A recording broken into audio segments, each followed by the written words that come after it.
Hey guys, welcome to 1840 Leela Springs Drive here in Conroe, Texas. It's a property 30 minutes north of Houston. What's amazing about this property is I'm about to make $17,000 on a property in 2 months. And this deal I did not find, I did not fix, I did not manage. Heck, I don't even own the property. All I had to do was to fund the renovation. And so that's what we're going to break down in this video. And to help me do that, I'm bringing in my partner, Eduardo. Hey guys. So Eduardo, just real quick, if you don't mind, a quick intro and just talk us about this deal. Why does it make sense to you? Well, basically because we bought it right. Yeah. So a little bit about me and my wife, actually, we're fix and flippers in the general Houston area. Awesome. My wife's a designer and I'm a dealsman. So we noticed that in the market of flipping, most people are cookie cutters. And we've noticed that they're afraid of going above and beyond. So with her being a designer, we've been doing nicer, bigger, more profitable rehabs, which then attracts more people that want to be on those because they're more profitable. So that's what we've been doing, and it's been going very, very well, and we're very excited. The number one thing is we do it because we want to and we love it, not because we need to. So exactly, really, really fulfilling. Yeah, and that's a very big and important point you make, because one of the main reasons why I love working with you is that piece of you guys actually taking the time to do a great job, right? You put out a product that is really attractive to everybody, right? The investors, the end buyers. So it's a win-win for everybody. Right. So talk us through specifically the numbers in this deal. How did you find this deal? Yeah, so a wholesaler brought it to me. The more you do this, the more reputation you gain. And so a wholesaler knew that this would be something I would buy. Okay. We got it at $433,000. Okay. We're going to put about 25 to 30K into it. It really doesn't need much. It's more so because of the size of the house. Gotcha. And then we expect to sell it at bare minimum at 600, but it should sell closer to 630. It is a little bit of a higher days on market area. In other words, It takes a little longer to sell. Okay. But nobody out here is rehabbed. Nobody out here is updated, which we will be. And we're going to stage it to try and sell quicker. So that's a way to manage that risk that we know we have, but it's an educated risk that we take.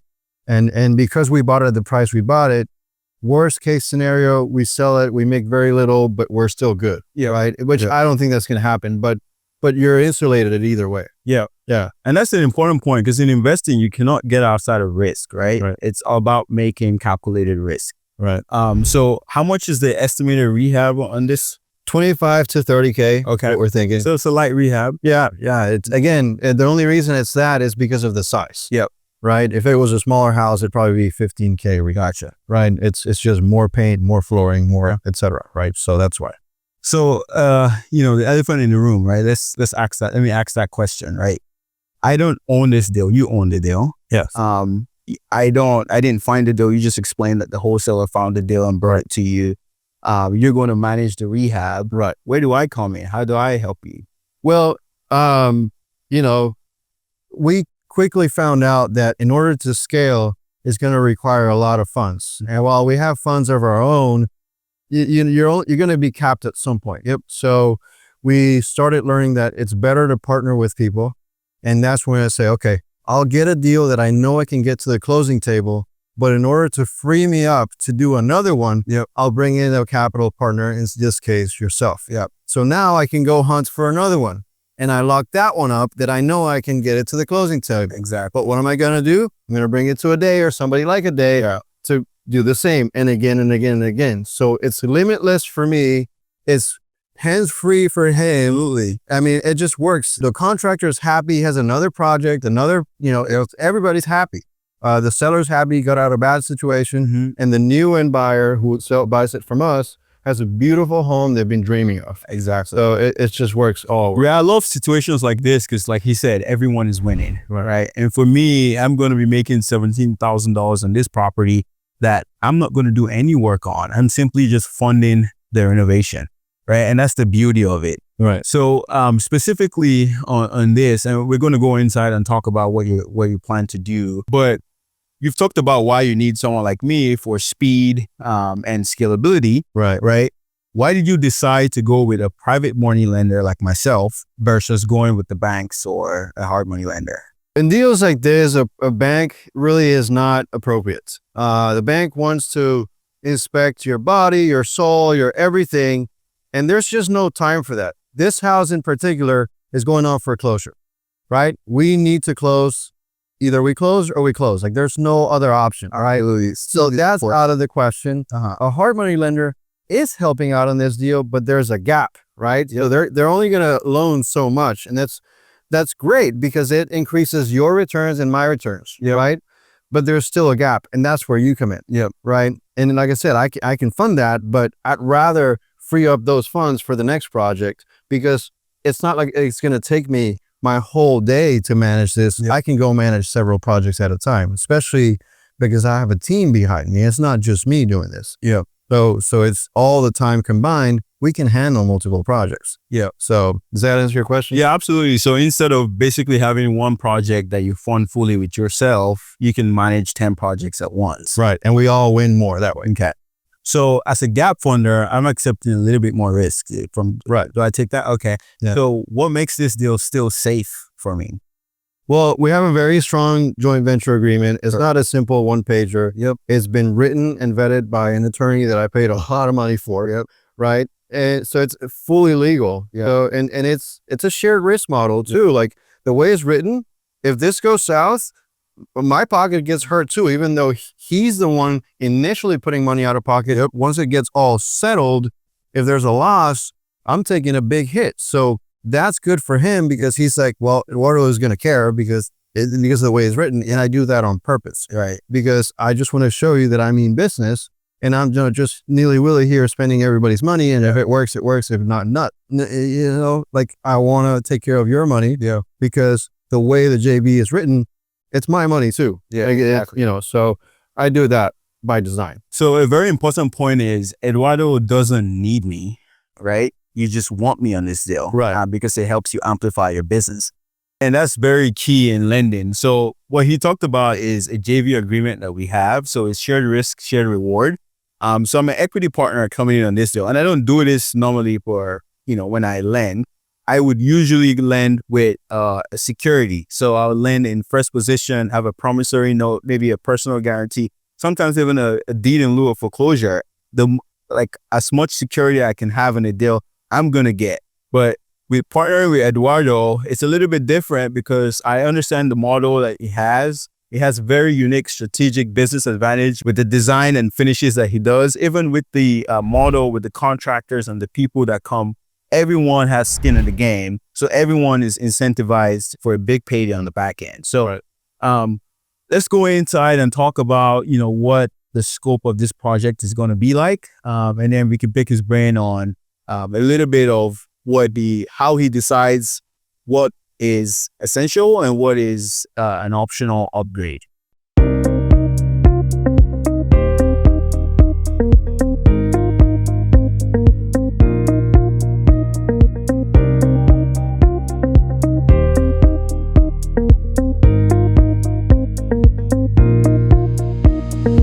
Awesome. So we're inside this property now. It feels big. How big is it? It's about 4,000 to 5,000 square feet. I don't remember the exact amount, but it's on the larger side. It's sizable. Are you going to paint all these? The painters did not like me when I told them they had to paint everything, especially double height ceilings. Right. It's what it's required. So okay. So what's your vision here? Are you opening up anything, changing layouts, or cosmetic? Something very important when doing this is understanding what is necessary and what is overdue. In this house, it doesn't need much. You compare against what's out there and you just gotta pretty it up, essentially. In a funny way, we put it lipstick job, right? There's other rehabs that you basically have to rebuild the house. That's not this. So that's part of the value that we bring to people like they is knowing what to do with the property to get the most bang for the buck. Okay. So with the lipstick job, like you put it, right? What's the timeline? How long do you think it's going to take you to finish this project? It should be 2 weeks, 3 weeks at max. That's like lightning speed. Well, I mean, you get several guys here. They just go to town, and really, I mean, the type of work, probably the paint is what takes the longest, and it doesn't even take that long. It takes about 3 days, 4 days for this. Okay. And then from there, everything else can happen at the same time. So it's really not that bad, other than flooring. The flooring would have to be last. Yeah, it's a good thing. I was going to ask you about sequencing, right? Because when you're renovating a property, you need to have the right sequence, right? I learned the hard way and did the landscape first. Oh no, My first, I'll redo it. exactly, because you have all the contractors going in and out and just messes up the curb appeal. So talk about sequencing. Ideally, do you start with paint? You start with flooring? So flooring is always last, or close to last. Okay. In this case, it's going to be last. Why? Well, because if you put the flooring first, then you're going to have to cover it up and take care of it. Yep. Which is more material, more time, or later. So in fact, because we told my crew that we were going to do flooring last, and we were actually going to change the floors, then they reduced the paint cost, because now they don't have to cover the floor or anything. They can paint over it, and it doesn't matter because it's going to get covered anyways. Yep. And it's just by the right sequence, you're saving on cost and on time. Exactly. So, and headaches too, because if you do it the wrong way, you're just going backwards, and it just doesn't work. So what kind of flooring are you putting in? So LVP, a lighter LVP. We're going to paint everything a lighter color. So by doing those two things, you got your ceiling lighter and your flooring lighter. It just brightens everything up and makes it feel more open. These colors are dated. So by changing the color and the flooring, it goes from an dated house, not that dated, but it's dated house, to an updated house. Modern luxury look. Versus everything else that is still dated in the So if something's going to sell first, it's going to be this one. Absolutely. For the same price that everything else is selling for, it's pretty obvious. Plus, it's going to be staged, which works wonders. It's going to sell first before anything else. Yeah, because the staging just makes it have that home feel, right? Exactly. Yeah. Yeah, the colors, like you said, like the colors are dark. So the cabinets are dark, right? The staircase, even the paint colors, so all of that's going to lighten up, especially with all these high ceilings and natural light. It's going to make it pop up. So typically we would have wanted to also change the countertops, maybe even paint the cabinets a different color and so on. So, but there's only so much you can do, right? And you got to draw the line as to like, where am I overdoing it and where is necessary? So what we found was definitely necessary was the carpet. Upstairs, there's no carpet. So that's a necessity. Absolutely. And while you have the carpet guy here, he usually will throw in, like the master bedroom, he'll throw in for cheap because he's already here. So we're going to go ahead and do that. And it very much needs it anyways. So that's a necessity. The paint is a necessity. There's a few sheetrock items that needs to be patched. That's a necessity, right? Those are things that have to happen. The flooring we were debating on, right? We were trying to find a way to make this house sell fast. Given on the high days on market area. If it was low days on market, I wouldn't be worried about it because it's high days on market. How do we manage that risk? So we spoke with the realtor and we spoke with the appraiser, two appraisers actually. And they all felt like if we do the floors, it's going to sell for higher and it's going to sell faster. So if you do that, just on the risk mitigation alone, even if it's an even swap in terms of dollars for dollars, how much you get versus how much you spend, it's worth it because it's a lower risk. So that's what we did. But we had to choose, okay, the kitchen is going to be just fine the way it is. It's going to be more impactful to change the floors than to take that money and put it in the kitchen. Because then you have an updated kitchen when the floor is your base of everything and it just doesn't flow well. The kitchen looks fine. I mean, it's not gorgeous. Exactly. But it's fine. If you change the floors, it changes the whole house. You'll be surprised how much feel change just flooring and painting. Oh, that too is, those two are just, does a whole lot. Okay, so let me ask you this. Sounds like you're saying there's a balance to, figuring out what's a nice design, because obviously you like to be proud of the product that of course ends up, right? And balancing that with the business side of it, with what the market is saying, what the comps are showing, up the days of the market is saying, right? To make it profitable for everybody, right? Because in a charity business, are you? No. So, that's one of the things that I think are very unique about us is that we have an in-house designer that gets paid by the equity. Most flippers do not like working with designers. Why? The number one reason is they're just going to ramp up my rehab costs, and they think, well, yes, that's true. That's actually very true. Because that's the designer's job, is to make a place look amazing, not to worry about the budgets. That's the client's job. But her job is to worry about the budget first. And then with that budget, how can you be most impactful? Yeah. So as much as we would want to make this place amazing, and we truly can, Yeah.